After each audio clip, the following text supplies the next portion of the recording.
আসসালামু আলাইকুম। আমার নতুন একটি ভিডিওতে সবাইকে স্বাগতম। আজকে কোনো প্রকার সেলাই অথবা ড্রয়িং টিউটোরিয়াল শেয়ার করব না। আজকে শেয়ার করব আমার জামাটা হাতের কাজ করার পর কেমন লাগতেছে আরকি। তো এখানে এটা একটা বেবি ড্রেস ছিল। আর আমার কাছে মনে হচ্ছিল কালারটা আ একবার মনে হচ্ছিল যে অনেকটা হচ্ছে ল্যাভেন্ডার কালারের মতো, ডিপ ল্যাভেন্ডার। আবার একটু পর মনে হচ্ছিল না কেমন জানি একটা পিট কালারের মতো আরকি।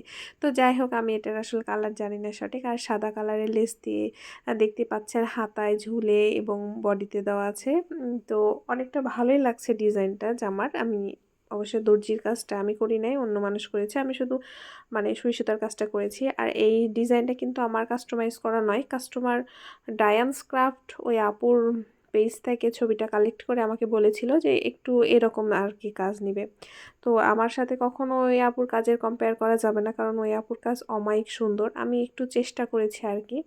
তো কেমন হয়েছে কাজটা অবশ্যই কমেন্ট করে জানাবেন। আর এর আগে আমি কখনোই কিন্তু এরকম বেবি ড্রেসে সুই সুতার কাজ করিনি। তো আজকের মতো এই পর্যন্তই। আল্লাহ হাফেজ সবাইকে।